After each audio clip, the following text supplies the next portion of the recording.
I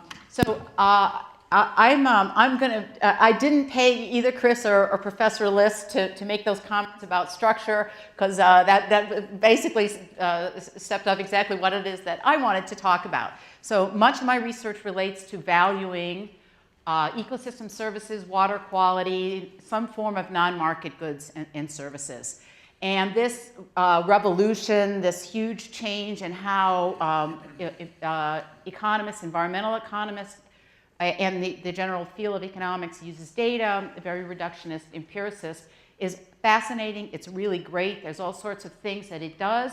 But, and as John alluded to, in the realm of welfare and welfare analysis, which is based very much on a core set of ideas and theories, it becomes problematic to think about how I use it. And before I forget, I want to give a shout out to my namesake, Kathy Sagerson, who gave an amazing short talk about this very subject at the recent Ehrlich luncheon. And she's going to write a piece for REAP in the reflections, and it's going to be really, really cool.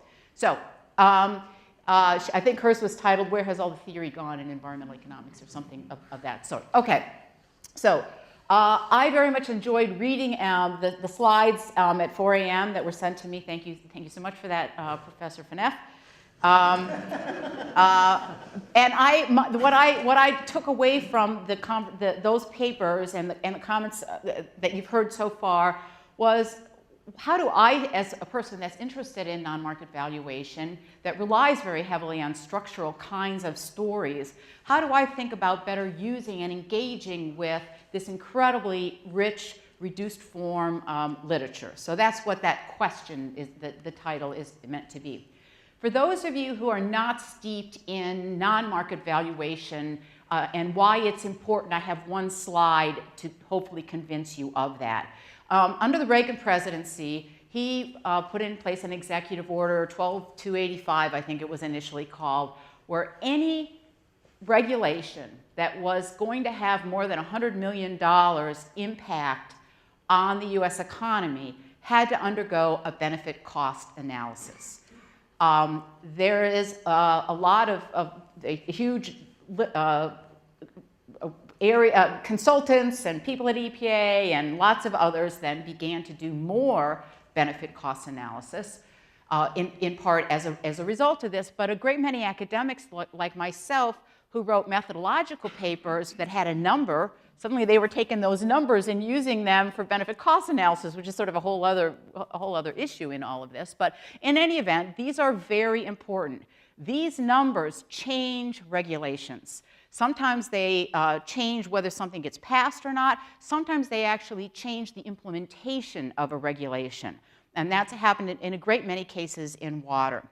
A real recent example for those of you, and I know there are many in the room that are avid readers of Science Magazine, there was a piece in October that Carrie Smith, Matt Cotchin from Yale, and Kevin Boyle wrote about the recent use and misuse of benefit cost analysis, which decided that any evaluation that was done before the year 2000 of, in this case, wetlands, was too old to be used.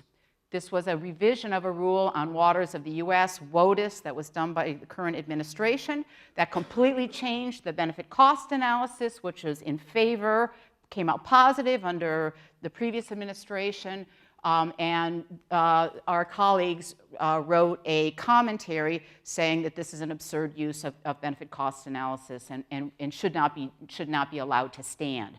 That's still, I think, happening and so on. But the point is, this is really important. It drives regulation, and environmental economists working with their ecologists are the people that have to be at the forefront of this kind of work. Okay, so I want to talk about the importance of structure and the relationship of structure to the sort of reduced form methods that we've heard a lot about in an example. And the example I want to use is one I'm real interested in, people like Steve Polasky and lots of other people, Dave Kaiser and others are really interested in. And that is the question of, what is the social cost of water pollution? There is a thing called the social cost of carbon. There's been a big working group that has created that. We've heard about the social cost of energy, true cost of energy. There was an Academy study on. The social cost of water pollution is conceptually something similar. Having said that, it's far, far more difficult because it is very place-based. There are very many ways in which water enters people's utilities. There are many pathways through both industrial uses, farming, and personal consumption uses. So thinking about this problem is much harder. Nonetheless, the basic idea is really important, and many of us are starting to think about this. So I've been trying to think about a sort of a big picture structure to very simply think about this problem. Well, first, what are the pathways by which an individual human being is impacted by water pollution? Well, we drink water. Okay, but of course there are water treatment facilities. Well, that might raise the cost of our water. Those facilities might not completely eliminate all the risk. So there may be residual mortality or morbidity effects from stuff that's still left in the water. All of those would be part of the social cost of water pollution. But that's not all. Recreation. Many of us enjoy taking hikes, visits, walks. If you haven't had time yet, walk along the bay. Take your iBird app out. I identified 5 birds just in my walk because I had my hotspot and my app with me. Totally cool, beautiful. I'm probably pointing at the wrong place because we're at Beckman. We're not at the hotel. At the hotel, just beautiful. So recreation and water quality and the habitat is a second key part we would need to incorporate. What I've termed local amenities. There's tons of evidence that people like to live near rivers and streams that are better water quality than poor water quality. And that may not have anything to do with recreation, but simply visual aesthetic, just liking the view out their window. There may be non-use values, existence values, or maybe there isn't. It's an empirical question.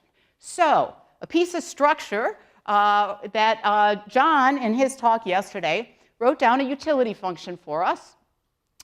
Utility of an individual. What I've done here is a more generic form where I've put into the utility function of our individual each of these pieces. So the utility of Kathy I depends on drinking water, okay? And I need to have that drinking water of a certain quality, but that enters my utility. I may take recreation visits to a location that has a quality of water R. R stands for reservoir. I'm imagining a place that I live by with a big reservoir that has things I go and recreate at. Maybe I have to drive half an hour to get there. I also may value the local water quality in the stream right behind my house. Okay? And that may come into my perceptions through my location choices, hedonic models. We got a numeraire, and then I may have non-use values, that big V, existence, non-use. We can debate definitions, but I could just care that there is clean water because there used to be clean water, and even if I never care about it, I want to pass it on to my children. It's an empirical question if that happens at local rivers and streams, or only at reservoirs, or only in the Amazon, but potentially it's part of that utility function. Okay, so the question I want to ask is, lots of evidence is produced in different ways in economics about these values. They might come, I shouldn't have put that up yet, so I should have made a simpler version too, but some of that evidence comes from hedonics.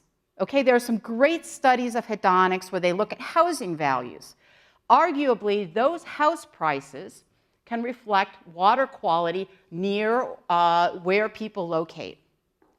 I can get a footprint, I can get some evidence on the value of water quality improvements related to that local area of values.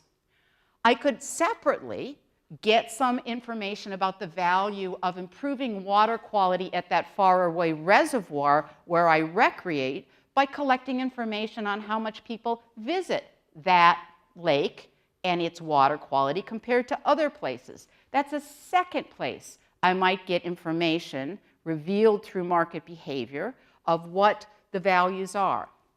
I can look at and do drinking water studies.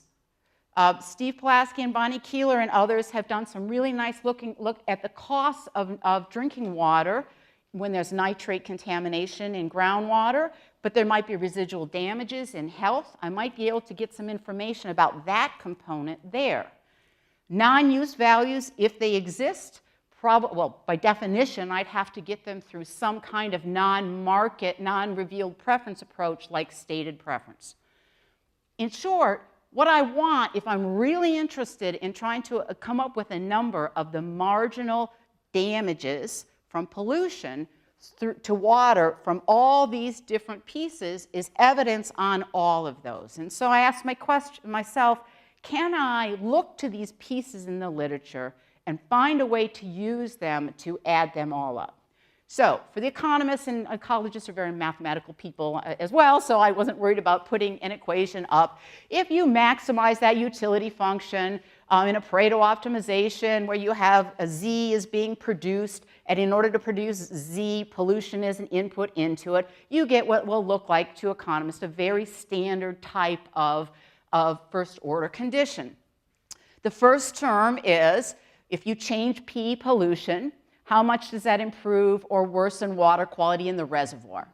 And that first bracket is the sum of the marginal rate of substitutions for all the people affected in terms of the impact on recreation, in terms of any potential non-use value, and the numerator is the marginal utility of income, and so we get a monetized version. Really standard looking thing. This is the piece that each individual has who cares about water quality in their local region. This is behind my house, okay? I might get some information on that from hedonics. This from my recreation demand modeling. This is the piece about raising the cost of drinking water and any residual damage to health associated with that, okay? So this is pretty standard kinds of thing. So at first blush, my answer is, oh, this is cool. You know, I can take a number from the hedonics literature and from a recreation study, and then I can get maybe from the Keeler et al. Work, I can add something here. And I'll just sum them all up and I'll have my marginal damages. Unfortunately, theory comes into play and the world is actually much more complicated. This is what I just said in words of all those different pieces where you might look for information. Here's a set of problems that I'm going to run into if I try to do something that at first seems very sensible. First of all, double counting. The hedonics and the recreation demand might have some overlap because there might be some reason to live nearer places that give you good recreation. But for many people, that may not play into their bid function, and so that may not be fully embedded. It could be very fuzzy. There could be, who knows? So double counting is a big thing we would want to worry about. But number two, if we're thinking about something like an optimal Pigovian tax, we need to know the sum of those marginal damages evaluated at the first best solution, not where they are right now. We might get information about where they are right now, but if we're going to think about where they are at the first best solution, definitely we're going to need structure to move through a demand or marginal damage.